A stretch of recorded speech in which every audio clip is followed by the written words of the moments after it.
Thank you. Amen. Thank you, Mama. Hallelujah. Amen.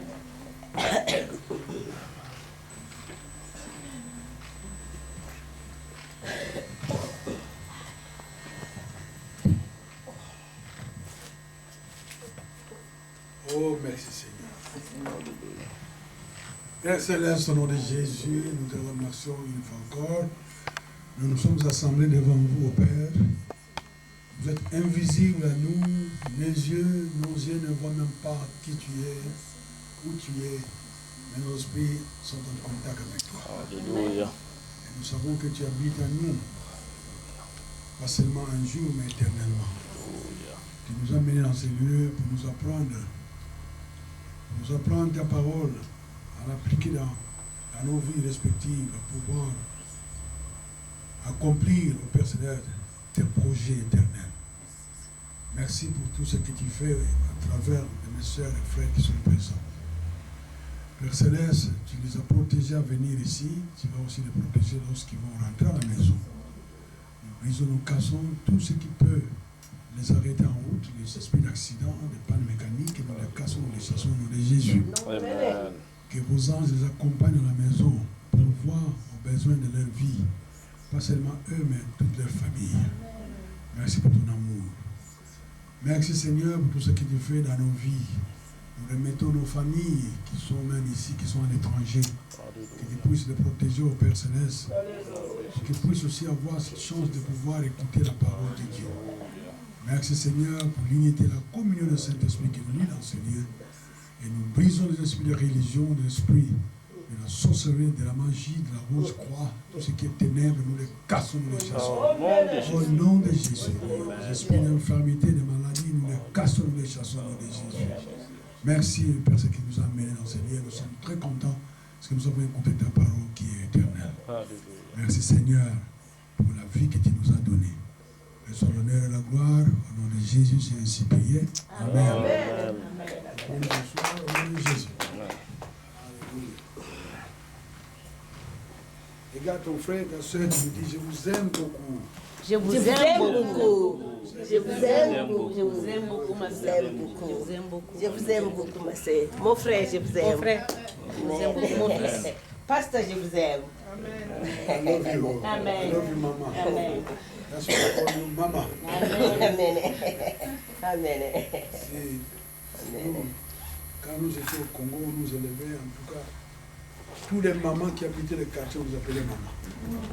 Quel que soit ton âge, on respectait nos sœurs, qui avaient des enfants, on nous appelait tous des mamans. Aujourd'hui, c'est quand même différent, où les gens ne respectent plus personne. Alléluia. Amen. Jésus est Seigneur. Amen.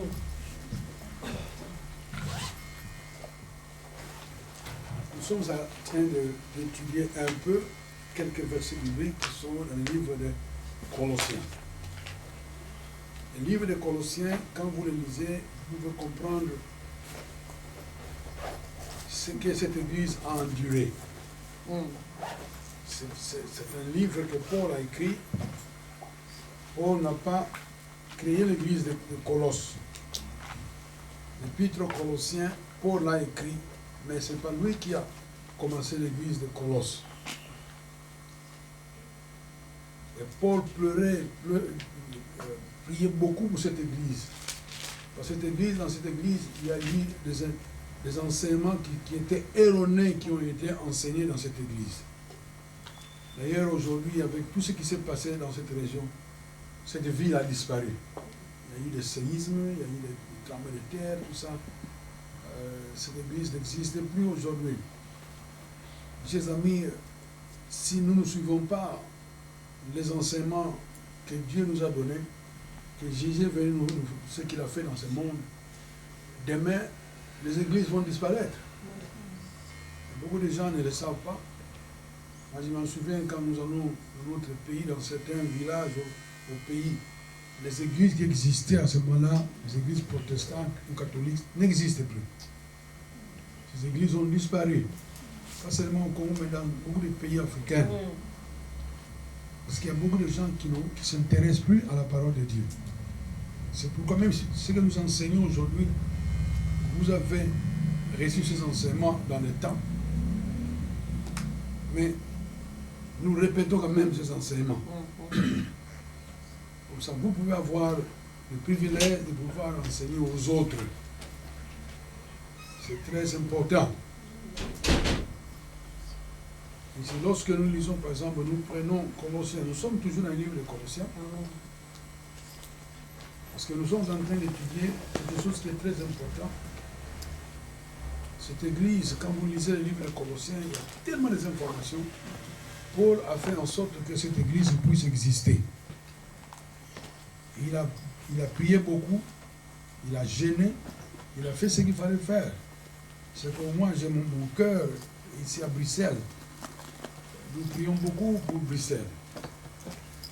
Les églises qui sont ici, il y a des églises que moi j'ai connues dans le temps ici, qui n'existent plus. Le Seigneur nous a envoyés à Paris, en France. Nous avons même fait une école biblique à Paris, puis à Lyon. On a formé des gens. Et ces églises étaient vraiment très grandes, avec des frères et des sœurs qui ont fait en sorte que ces églises puissent continuer à enseigner, à former les gens. Aujourd'hui, ces écoles sont fermées. Et ces églises n'existent plus. Beaucoup de gens disent, mais vous avez eu une école à Lyon. Oui, on avait une grande école à Lyon. On a formé beaucoup de gens. Mais quand nous voyons même à Paris, le travail que nous avons fait, aujourd'hui quand je viens à Paris, ces églises n'existent plus. Et ça fait mal à nous. Nous venons à Bruxelles, nous avons fait en sorte qu'on puisse aider beaucoup les églises ici à Bruxelles. Aujourd'hui quand nous revenons ici, les églises qui existaient en ce moment-là, ça n'existe plus. Évidemment, il y a d'autres églises qui sont là. Mais nous croyons que c'est comme si une maman qui a 5 enfants, une maman qui vit pendant au moins 80 ans ou 85 ans. Quand maman est partie, tous les enfants qui restent après 10 ans, 15 ans, tous les enfants sont morts et ils ne sont plus là. Ils ont vécu leur vie à leur façon. C'est malheureux. Nous arrivons dans certaines villes de notre pays. Moi, je vais dans le village où je suis grandi dans le Bas-Congo. J'arrive dans cette ville. Je ne trouve même pas un ami que je connaissais quand j'étais encore à l'école primaire ou secondaire. Et on ne le voit plus. Et quand vous les demandez, les gens, c'est qui ça? On ne connaît pas. Et dans la rue, nous marchons. On ne voit personne qui te dit bonjour. Ils ne vous connaissent pas. On a fait de beaux temps dans cette ville. À Kinshasa, où je vais chaque année. Mais quand j'arrive à Kinshasa, c'est très rare de trouver quelqu'un qui te dit « Oh, ça va ». Non, tu ne connais plus personne. Et pourtant, on a fait beaucoup de... J'ai travaillé à Massafco à Kinshasa. J'ai joué au ballon. J'étais capitaine d'une grande équipe. Les joueurs qu'on a joués ensemble, ils ne sont plus là. Ce monde que nous vivons est petit, mes chers amis. Parce que la vie que nous vivons ici, si vous ne faites pas attention, demain, tu ne seras plus là. Il n'y aura pas un monument pour toi. Lorsque tu partiras, quel témoignage tu as laissé dans ce monde? Qu'est-ce que les gens diront de toi?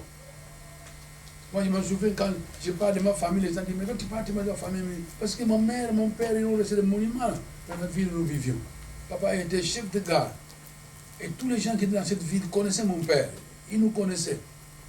Mais toi, lorsque tu vas mourir, quelle empreinte, quel monument tu vas laisser dans ce monde?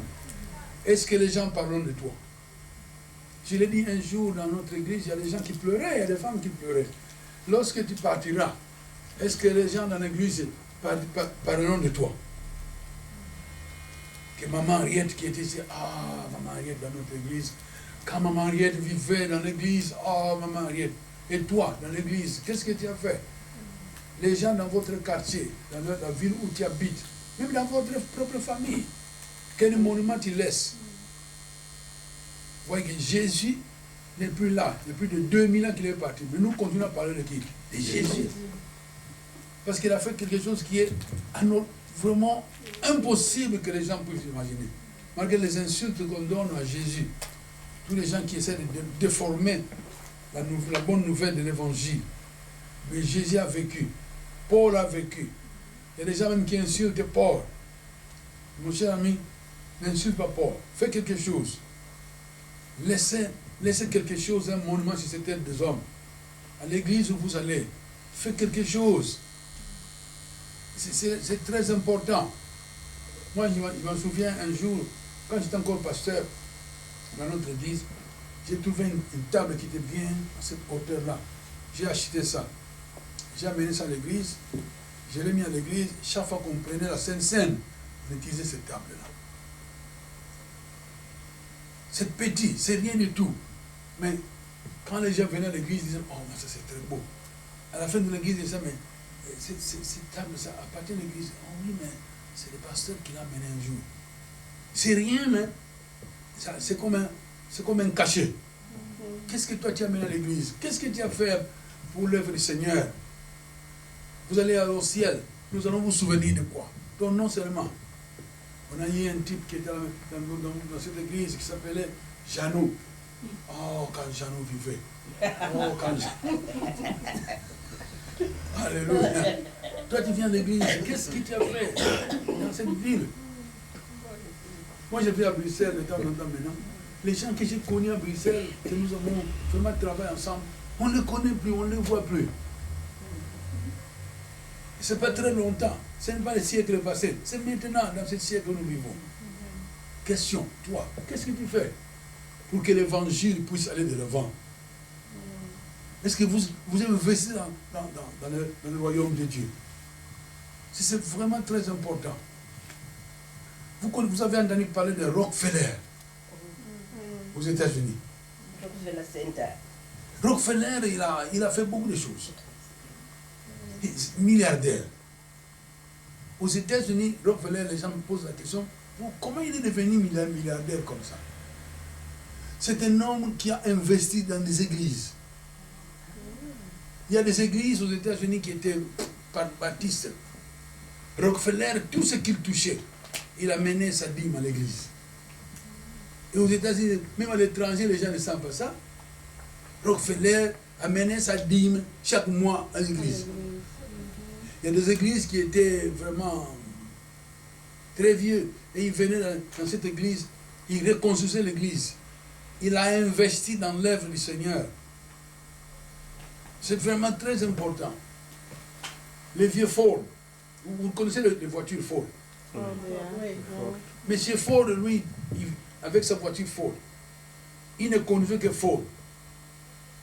Dans une autoroute, il venait et puis voir quelqu'un qui était là, qui essayait de bricoler la voiture qui était en panne. Il vient, il s'arrête. Il lui demande, mais quel est ton problème? Il dit, je ne sais pas, mais je n'arrive pas à comprendre. Je suis ici, moi seul, dans la route ici. Et je vais très loin. Finalement, il dit, ouvre un peu le moteur. Ouvre le moteur.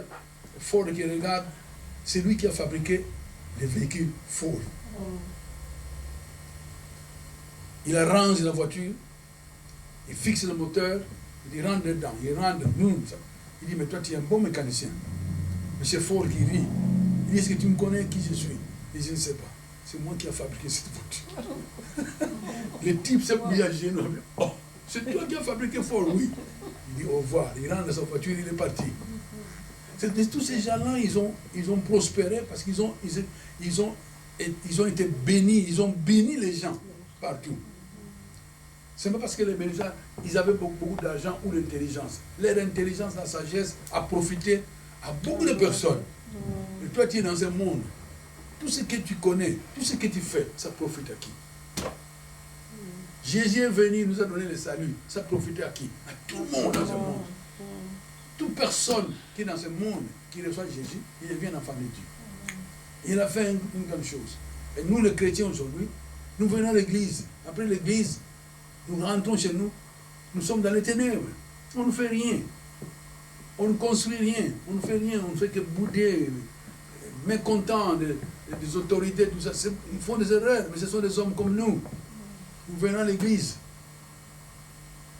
Il est très important, mes chers amis, nous qui sommes des chrétiens, il ne faut même pas critiquer ceux qui dirigent le pays. C'est un péché. La Bible dit, priez pour ceux qui sont dans une position d'autorité.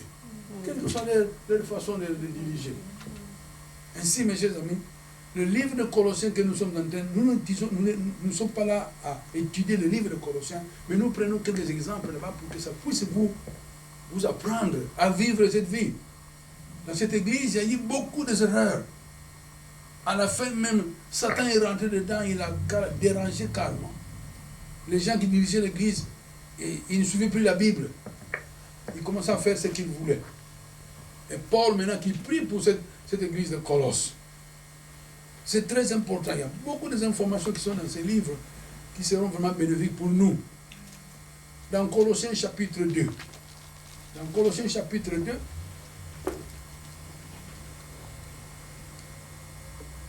Colossiens chapitre 2. Ici, nous voyons dans le chapitre 2, verset 1. Je veux en effet que vous sachiez combien est grand le combat que je soutiens pour vous. Paul qui dit, c'est un combat que je soutiens pour vous. Quel est ce combat? Priez pour cette église. L'église ici, nous sommes membres de cette église.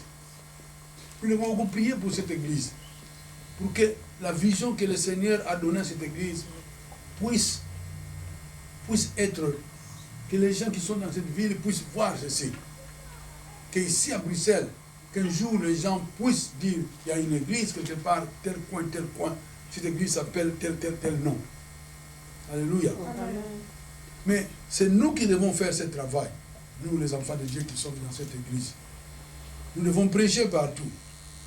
Paul qui dit, je le répète encore, je veux en effet que vous sachiez combien est grand le combat que je soutiens pour vous et pour ceux qui sont à l'Odyssée.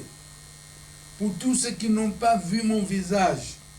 Beaucoup n'ont pas vu le visage de Paul, qui vivait en ce moment-là, afin qu'il ait le cœur rempli de consolation, qu'il soit uni dans l'amour et enrichi d'une pleine intelligence pour connaître le mystère de Dieu. Le mystère de Dieu, ça c'est un mystère. Les gens n'arrivent pas à comprendre cela. On lit ce verset tous les jours, dans les églises dans le monde entier. Ça c'est un mystère de Dieu. Dieu qui s'est habillé d'un corps humain pour venir ici mourir pour nous. On prend ça à la légère. Nous ne voyons même pas demain. On ne voit pas ce qui va arriver demain. Parce que la Bible nous dit ce qui va arriver demain, c'est écrit dans ces livres. Le mystère de Dieu. Quel est ce mystère? Savoir Christ. Mystère dans lequel sont cachés tous les trésors de la sagesse et de la connaissance. Et beaucoup de chrétiens, quand ils lisent ce verset, beaucoup de chrétiens, quand on leur donne un papier, tu donnes un cahier à un chrétien, pouvez-vous expliquer ce verset ici? Qu'est-ce que ça dit? Beaucoup de chrétiens n'ont pas de connaissance. Ils n'ont pas de connaissance. Le mystère caché de tout le temps. Un mystère caché. Et la Bible est très claire. Mystère dans lequel sont cachés tous les trésors de la sagesse et de la connaissance. Donc quand tu comprends ce mystère, mes chers amis, dans ce monde où nous sommes, tu vas laisser un monument sur cette terre des hommes. Parce que tu pourras voir des choses que les autres ne voient pas. Tu pourras faire certaines choses que les autres ne font pas. C'est bon de construire une maison. C'est beau de faire ce qu'on fait aujourd'hui. Mais il faut que ça soit dans le plan de Dieu. Il faut que ça soit dans le plan de Dieu. C'est très important. Mais pour que ceci puisse s'accomplir dans votre vie, il y a une chose que nous oublions. Quand nous passons au chapitre 3, vous savez que ce mystère, quel est ce mystère? Jésus-Christ. Jésus-Christ. Christ. Ici, nous voyons beaucoup de gens, il ne faut même pas sembler de connaître qui est Jésus. Ici, nous voyons dans Colossiens chapitre 3.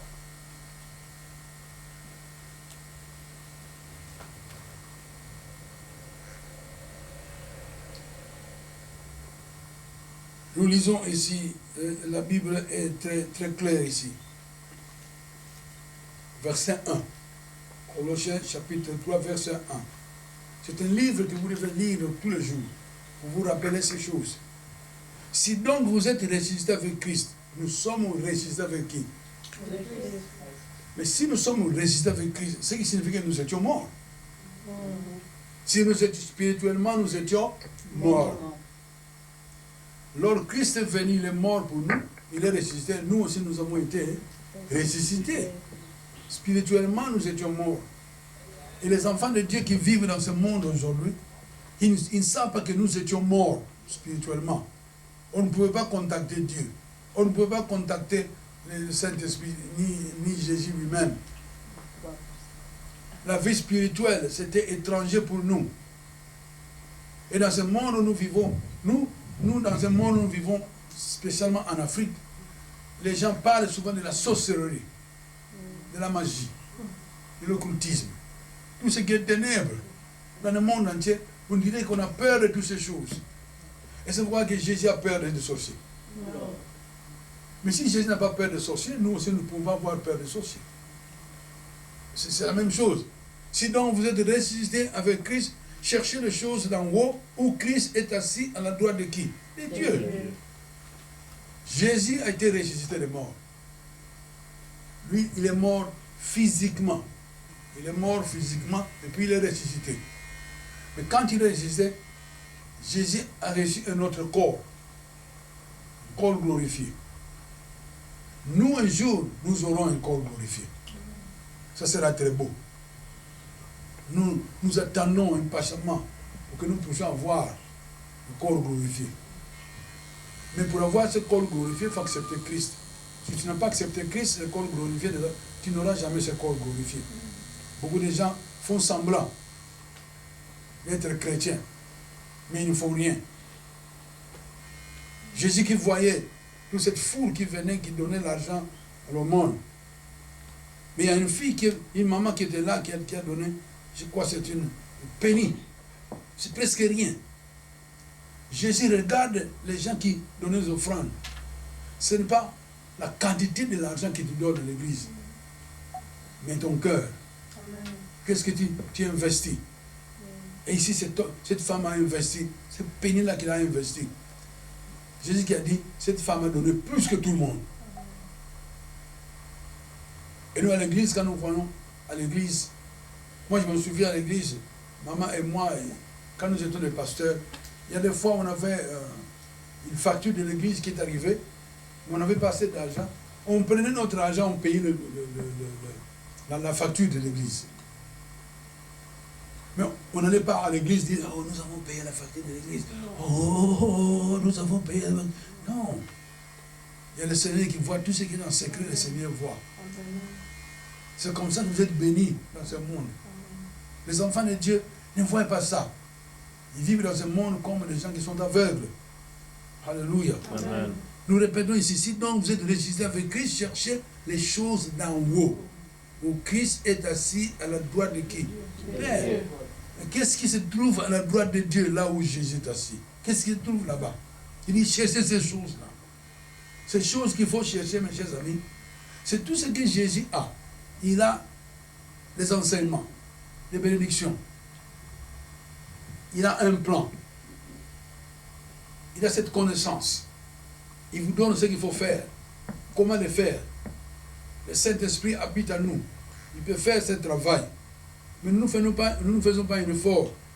Il dit, attachez-vous aux choses d'en haut et non à celles qui sont sur la terre. Si tu t'attaches aux choses d'en haut, le Seigneur fera en sorte que tu puisses avoir ces choses que nous avons besoin sur cette terre des hommes. Car vous êtes morts et votre vie est cachée avec qui? Avec Christ en Dieu. Votre vie est cachée en Christ, en Dieu. Et quand Christ, votre vie, paraîtra, alors vous paraîtrez aussi avec lui dans la gloire. C'est vraiment très important. Et beaucoup de gens ne comprennent pas que notre vie est cachée en Christ. Nous sommes nés dans une famille chrétienne. Je parle de ma famille souvent parce que j'ai vu certains exemples dans ma famille qui ont même produit du fruit. C'est pourquoi je donne cet exemple. Parce qu'il y a des gens qui me disent, mais, oh, toi, pasteur, tu ne parles que de ça, de ta famille. Well, si Jésus dit, si je vous parle des choses de cette terre, vous ne comprenez pas. Si je vous parle des choses d'en haut, est-ce que vous allez comprendre? Non. Après tout, quand vous prêchez, vous donnez des exemples. vous donnez vos propres exemples. Qu'est-ce que vous avez fait? Quelle sorte de vie vous avez vécu? Vous ne pouvez pas donner les exemples des autres. Et toi, quel est ton exemple? Nous vivions dans une cité où papa travaillait, mais maman ne travaillait pas. Il a demandé à mon père s'il pouvait faire un peu de commerce.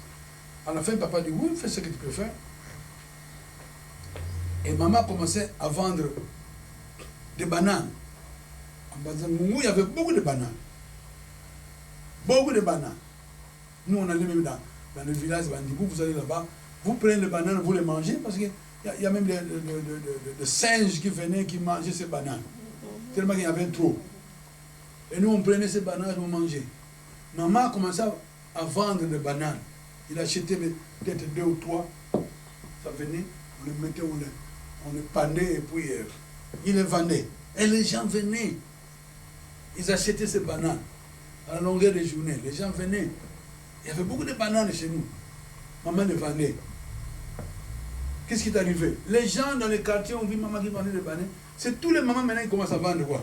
Les bananes. Les bananes. Maman ne faisait plus de profit parce que maintenant il y a trop de bananes. Tout le monde vendait. Tout le monde commençait à vendre des bananes. Ils ont commencé à vendre des bananes. Maman a carrément arrêté de vendre des bananes. C'est tout le monde qui vendait des bananes. Comme maman, son père était pasteur lorsqu'il était encore très bébé. Maintenant c'est une grande femme, son père est parti, il est mort. Mais maintenant, maman a quand même prié.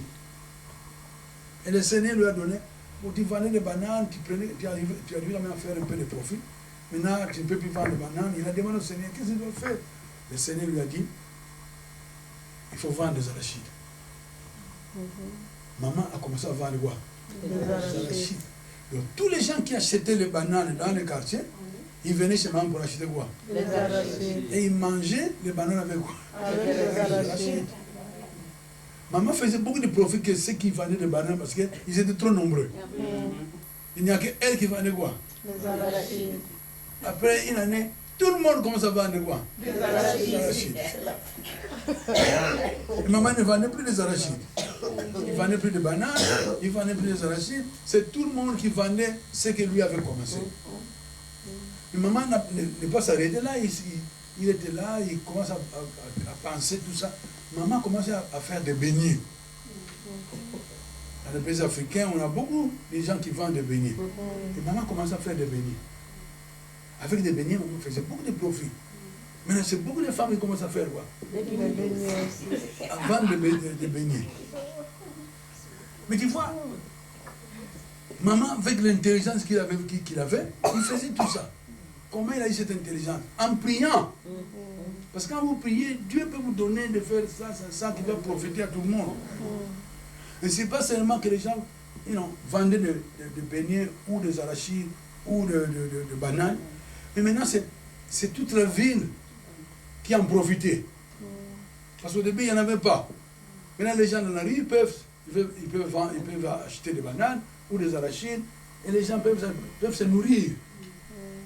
Mais l'idée, qui a pris l'idée? Qui a commencé l'idée? Une personne. Maintenant, avec les beignets, maman vendait des beignets, il vendait des beignets. Mais un jour, maman dit, mais les beignets que nous faisons ici, on ne peut pas faire ça en grande qualité. D'abord, la qualité n'est pas vraiment bonne. Pendant qu'il avait fait un voyage à Kinshasa, chez son grand frère, il a visité le marché central de Kinshasa. Il y a des poteaux qui vivaient à Kinshasa à ce moment-là, qui venaient des autres pays africains, du Ghana, tout ça, le Sénégalais. Et à Kinshasa, ils avaient des beignets qui étaient un peu différents. C'est très rond, c'est bien fait. Tandis que leurs beignets étaient un peu plats, ce n'était pas bon.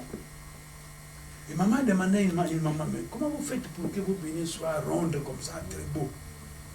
Et c'est maman lui a dit, non, c'est très facile, il faut faire ça, faire ça, faire ça. Et puis il y avait un certain produit qu'il fallait mettre avec les foufous, avec la farine. C'est pourquoi ça arrive comme ça. Ok, maman est rentrée dans la ville où elle habitait. Elle commençait à faire des beignets. Ainsi, on marchait quand maman venait avec ses beignets. Tout le monde regarde les beignets. Maman dit, mais c'est différent de leurs beignets. Et finalement, maman était la première personne de faire des bénis qui étaient vraiment très beaux comme ça, très bons. Et puis finalement, il y a des mamans qui venaient la nuit. Ils viennent la nuit. Pendant que nous nous préparons, on commence à préparer à 3h du matin. 3h du matin, on se levait à 3h du matin. Maman devait aller au marché. Il y avait 2 jours de marché, le jeudi et le dimanche. Et maman, on se réveillait. Il y a des mamans qui venaient là-bas avec les lampes, tapettes. Dis, mais la pâte que j'ai fait, ça ne monte pas. Il fallait mettre la levure. Et maman connaissait, il a pris ça comment? Quand il était à la Kinshasa, il a quand même appris. Cette femme-là, il mettait la levure. Et maman n'a pas dit, non, je ne vous montre pas. Non, il a quand même donné ces formules à tous ces mamans. C'est tout le monde maintenant qui vendait des beignets qui étaient vraiment très bons. Et quand maman est partie, il y a des gens aujourd'hui qui parlent de votre maman. Ah, maman Marie. Ah, cette maman-là. Et toi, tu es là, un enfant de Dieu. Qu'est-ce que tu vas laisser les jours où tu partiras? Quelle formule, quelle bénédiction tu vas laisser aux gens? Les enfants de Dieu. Demain, vous ne serez plus ici. Personne ne pourra vivre ici 200 ans. Au départ, quand les Noé vivaient, il y a des gens qui vivaient 600 ans, 400 ans, 700 ans, tout ça. Mais pas aujourd'hui. Le monde a changé. Le péché est rentré dans l'homme et on n'arrive plus à vivre très longtemps. C'est le péché. Et quand on dit aux gens, il faut quand même faire quelque chose, les gens ne font rien. Et ce livre de Colossiens, Paul qui l'a écrit, mes chers amis, Paul a prié, il n'a jamais visité l'église, mais il priait pour ces gens-là, pour que l'évangile puisse aller de l'avant.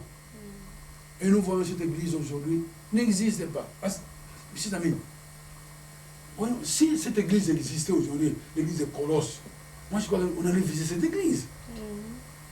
On allait voyager jusqu'en Turquie. Toutes ces églises, l'église d'Éphèse, toutes ces églises qui existaient à ce moment-là, ça existait, la grande partie de ces églises existaient en Turquie. Tu vas en Turquie aujourd'hui, ce n'est même pas un pays chrétien.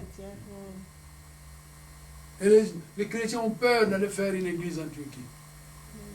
Moi j'étais en Arménie, frontière avec la Turquie. Mais tu sais que la Turquie, ils ont menacé les Arméniens, ils ont même décimé plus de 2 millions d'Arméniens. Parce que l'Arménie, c'est le premier pays déclaré chrétien. Et quand j'étais en Arménie, moi, les Arméniens, ils sont plus nombreux. Pourquoi? Parce qu'ils ont immigré dans le monde.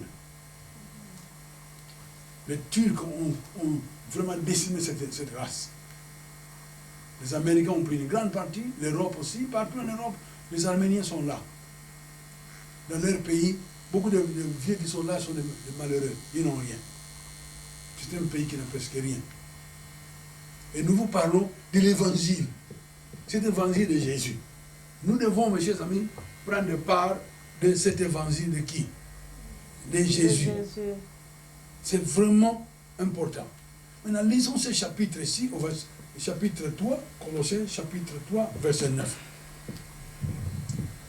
Ne mentez pas les uns aux autres. Nous sommes les enfants de Dieu, on vous dit, il ne faut pas mentir. Ne mentez pas. Il faut dire quoi? La vérité. Vous étant dépouillés du vieil homme, parce que vous êtes morts, nous avons vu là-bas, vous êtes morts, ressuscités avec Christ. Quand vous êtes ressuscités avec Christ, donc vous vivez avec qui? Avec Christ. Ne mentez pas les uns les autres, vous étant dépouillés du vieil homme. Donc le vieil homme pour toi est parti. Le vieil homme qui avait la nature de Satan. Le vieil homme qui mentait, qui volait, qui faisait n'importe quoi. Et de toutes les œuvres du diable. Ayant revêtu l'homme nouveau. Nous devons nous revêtir de l'homme nouveau. L'homme nouveau, c'est cette personne qui est née de nouveau. Le corps est là, mais l'homme à l'intérieur, c'est une personne qui est nouvelle. Anyone in Christ is a new creature. Maintenant, il faut vivre dans la nouveauté de vie. C'est l'homme nouveau qui se renouvelle dans la connaissance selon l'image de celui qui l'a créé. Il y a ici ni grec ni juif, on a lu ça hier, mais nous allons encore le lire parce qu'il y a un verset qui est là qui est très important, qui nous intéresse. Il y a ici ni grec ni juif, ni circoncis ni incirconcis, ni barbare ni scythe, ni esclave ni libre. mais Christ en tout et en tout. Quand Christ est en vous, si nous tous nous avons Christ, nous pouvons vivre ensemble. Ainsi donc, comme des élus de Dieu, saints et bien-aimés, revêtez-vous des sentiments de compassion. Des sentiments de compassion. Alléluia. Amen. Ça sont les fruits de l'esprit.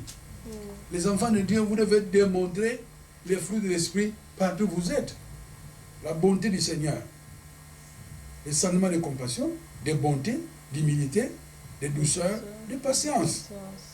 Donc, un enfant de Dieu qui est né de nouveau, il doit démontrer ses fruits dans votre vie. On doit voir ça. Pas seulement à l'église. On doit le voir même dans la rue. Les gens qui te rencontrent dans la rue, ils doivent connaître que toi, tu es vraiment un enfant de Dieu. Que tu es différent. Moi, je travaille dans une société où, maintenant, j'ai Jésus. J'ai amené ma Bible, la grande Bible, pas la petite, au travail. À 10h30, nous étions, c'était le temps de repos. Il y avait une grande salle où nous allons prendre un coca ou un thé ou un café. On était là assis. Mais il y a des chrétiens qui venaient. J'étais assis sur une table où il y avait 4 chaises. J'étais seul. Mais les gens ne voulaient pas venir s'asseoir sur ma table. Pourquoi? Ils voyaient la Bible qui se trouvait sur la table. Quand ils viennent voir la Bible, ils passent. Ils ne veulent pas s'asseoir sur ma table. Un jour, il y avait même une maman au travail avec son ami. Ils sont arrivés.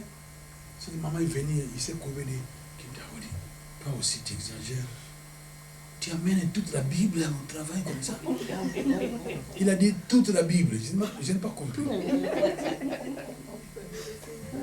Ce qu'il voulait dire, il a dit, mais achète-toi un peu de Bible là, de poche là. J'ai dit non, moi je dois amener la grande Bible. C'est ma Bible. C'est ma Bible. Si nous les chrétiens, nous sommes des chrétiens, mais nous ne vivons pas le christianisme dans la rue, dans les bus, dans les magasins, partout où nous allons. Dans une banque à Los Angeles, nous étions là, on avançait petit à petit. Et j'ai vu une femme qui venait, quand il marchait avec son pied là, elle avait un problème. Je lui ai dit, mais est-ce que je peux prier pour toi? Il me dit, dans la banque. J'ai dit oui. Non. Attendez après, quand nous sommes sortis dehors, c'est non, ici, je peux prier pour toi. Par exemple, dans la... Non. C'est quand même très long ici. Les gens sont quand même... Il y a au moins 10 personnes devant toi. On aura le temps de prier. Non, il ne faut pas prier pour nous. Mets ton pied. Il dit non, après, nous allons voir ça après. Non, je me suis mis à genoux, j'ai pris sa cheville et j'ai commencé à prier. J'ai prié, et j'ai brisé toute la douleur. Il était là, regardez les gens. J'ai prié pour cette femme. Puis j'ai fait Amen. J'ai dit, répétez après moi. Jésus, tu es mon sauveur, viens dans ma vie. Et il a confessé, mais très lentement. Pendant qu'il confessait, il regardait le cochon. Nous étions dans une banque. Il y avait beaucoup de gens. Et puis, quand nous sommes sortis dehors, moi j'étais quand même derrière lui. Quand nous sommes sortis, lui était déjà dehors. Il a fait des transactions, il était dehors. Quand il m'a vu, il m'a dit, mais toi tu es qui? Il dit, c'est pourquoi? Il dit, mais mon pied. Ça me fait plus mal. Il dit, toi tu es qui? Que le Seigneur te bénisse. Je suis parti. Alléluia. C'est des enfants de Dieu. Nous devons nous montrer partout nous sommes comme nous sommes des enfants de Dieu. Pas comme des gens qui ont peur. Mais pasteur, on est en train de tuer les chrétiens partout, on a brûlé les chrétiens. Moi, si on te brûle, tu te retrouves au ciel. Alléluia. Mais nous aimons tellement ce monde que nous ne voulons pas quitter ce monde. Alléluia. Amen. Je ne dis pas qu'il faut aller mourir, mais il faut faire le travail du Seigneur. Alléluia. Amen. Et nous voyons aussi, mes chers amis, ici la Bible est très claire. Ainsi donc, verset 12.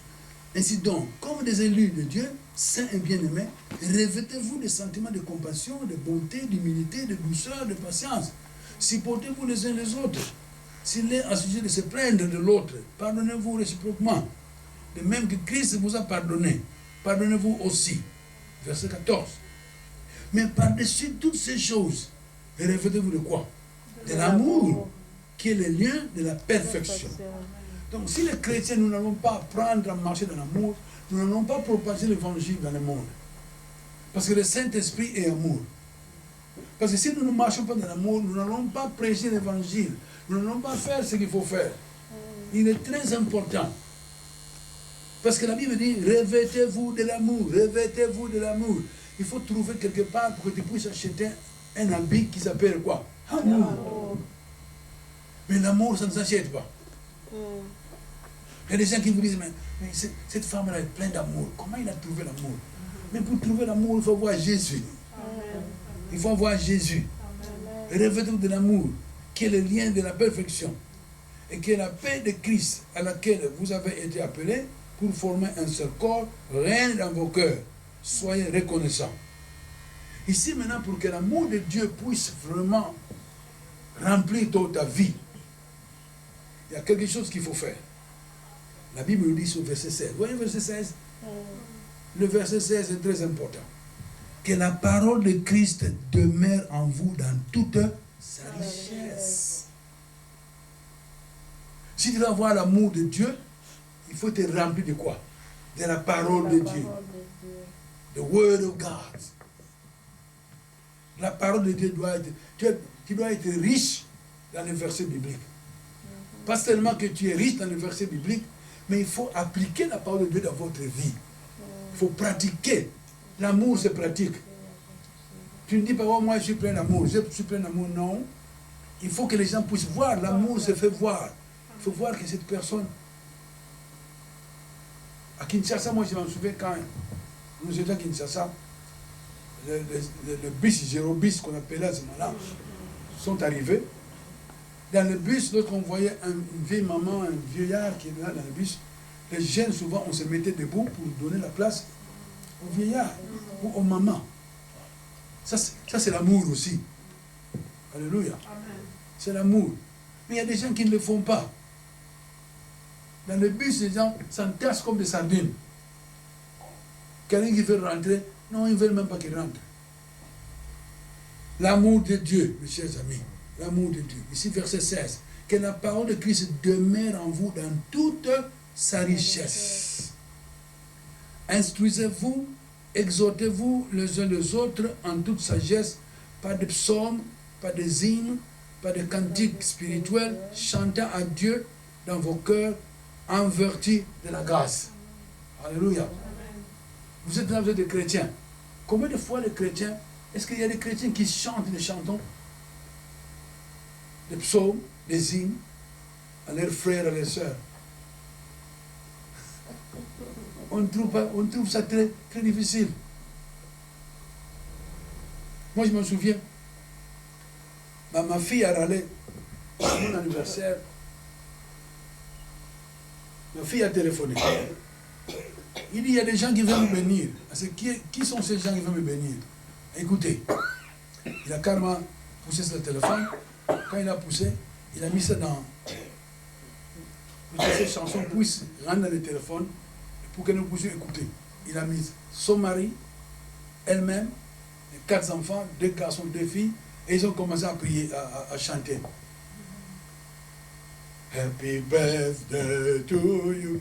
Et j'étais là, j'écoutais la voix de ma fille, de son mari, de tous ses enfants. C'est comme une chorale. Et vous qui êtes là, vous êtes un enfant de Dieu. Depuis quand? Quelle est la dernière fois que tu as chanté une chanson à quelqu'un? Oh. Et la Bible qui nous dit ici, c'est très, que la parole de Christ demeure en vous dans toute sa richesse. Instruisez-vous, exhortez-vous les uns les autres à toute sagesse. Pas de quoi? Des psaumes, pas de hymnes, pas de cantiques spirituels. Chantant à Dieu dans vos cœurs, en vertu de quoi? En vertu de la grâce. Alléluia. C'est très important. Nous, moi, je me souviens, quand papa allait au travail, très tôt le matin, nous étions là, on s'apprêtait pour aller à l'école. Mais quand papa sortait de sa chambre, il y avait une chambre de filles devant, et puis il venait au salon, il prenait un peu du thé, Mais quand il arrivait, tous les enfants, vous venez à papa. Bonjour papa, bonjour papa, bonjour papa, bonjour papa. On était là autour de papa. Bonjour papa. Et papa il dit aux enfants, que le Seigneur vous bénisse. Il était content là. Alléluia. Mais aujourd'hui, combien de femmes qui sont mariées qui chantent à leur mari? Combien de maris qui chantent à leur femme? Papa qui vient du travail, quand papa vient du travail, il rentre dans la maison, tout le monde dit bonsoir papa. Tout le monde ensemble dit bonsoir papa.